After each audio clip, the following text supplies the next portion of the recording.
Duta khas tak buat kerja? Oh, jaga sungguh kamu. Siap cakap pelantikan duta khas tu membazirkan duit rakyat siap? Oh, demo tak kena bagi. Meh, kita teliti satu persatu apa yang duta khas Perdana Menteri ke Timur Tengah buat. Pada 22 April 2020, Perdana Menteri Malaysia telah melantik Tan Sri Tuan Guru Haji Abdul Hadi Awang sebagai duta khas ke Timur Tengah. Langkah pertama, beliau telah membuat pertemuan rasmi dengan duta-duta negara Timur Tengah bagi perancangan dan perbincangan strategi. Nampak je simple, tapi perbincangan dengan duta ni banyak membuka ruang dan peluang, khususnya ketika negara kita berdepan dengan COVID. Kalau korang ingat, waktu tu negara tengah struggle untuk memerangi pandemik COVID ni. Bukan setakat kesihatan, tapi dari pelbagai sudut terjejas, terutamanya ekonomi. Hasilnya, pada 18 Ogos 2020, beliau telah membentangkan laporan eksekutif kepada Perdana Menteri Tan Sri Muhyiddin Yassin berkenaan situasi terkini di rantau Timur Tengah dan potensi kerjasama antara Malaysia dan negara-negara Timur Tengah. Tak cukup dengan tu, pada 5 September 2020, beliau telah mengadakan pertemuan rasmi dengan Menteri Ekonomi Malaysia bagi menyerahkan kertas cadangan yang mengandungi syarat dan saranan berkaitan langkah-langkah yang boleh diambil oleh kerajaan Malaysia bagi memulihkan ekonomi melalui peluang kerjasama negara-negara Islam di rantau Timur Tengah. Ini bukan macam assignment waktu degree, mat. Bila COVID dah mula reda, beliau memulakan langkah strategik dengan lawatan ke Qatar bagi membuka pintu kerjasama baru. Jumpa PM Qatar, Menteri Perdagangan dan Industri dan pemegang-pemegang taruh lain. Agenda kedua adalah perbincangan kerjasama dengan Qatar bagi misi pembangunan semula Afghanistan. Ini bukan perkara baru untuk Tuan Guru. Waktu pembangkang pun beliau sudah terlibat dengan pelbagai misi damai peringkat antarabangsa. Aceh, Mindanao,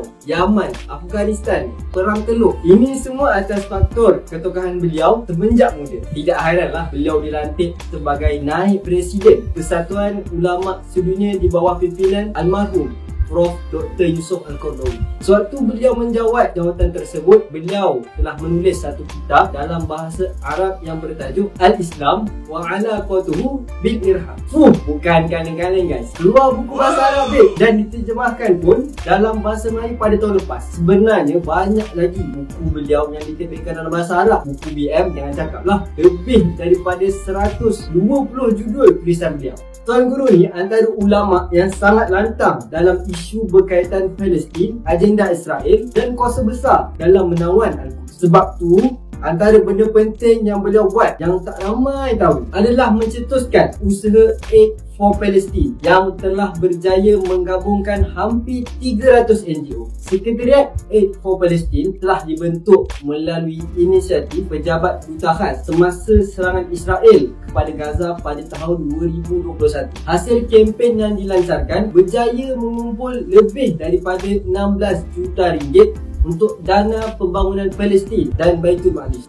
Banyak tu. Dengan jumlah sebesar itu, mampu membina ratusan rumah, membaiki bangunan-bangunan yang rosak dan pelbagai keperluan termasuk kesihatan dan pendidikan. Korang tengok sendirilah progres Aid for Palestine ni. Satu lagi, kalau korang lupa, aku nak ingatkan, sambutan Minggu Al-Quds ni peringkat kebangsaan yang dilaksanakan oleh Sekretariat Aid for Palestine dengan kerjasama Menteri Agama. Jelajah motor seluruh negara, hiking, berbasikal, forum ilmiah, pertandingan video, melukis, berwarna dan pelbagai lagi program-program kesedaran di setiap pelosok ruang. Punyalah meriah sampai Menteri Agama minta sambutan ni dilaksanakan setiap tahun lagi dan lagi. Malaysia siap dapat pujian dari Sekretariat Minggu Al-Quds peringkat antarabangsa tau.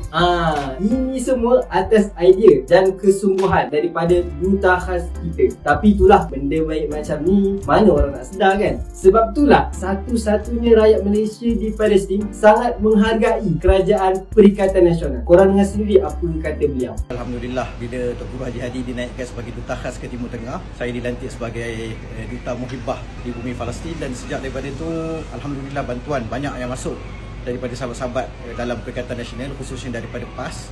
Ratusan rumah yang dapat kita baiki, malah bangunan Al-Andalus yang pertama yang kita dapat baiki baru-baru ni menjadi sejarah bila mana Malaysia jadi negara pertama yang dapat baiki rumah ataupun bangunan yang musnah separa selepas peperangan 2021. Sekarang korang dah faham dah apa maksud demo tak kena bagi? Ha, apa lagi? Share laju. Benda betul.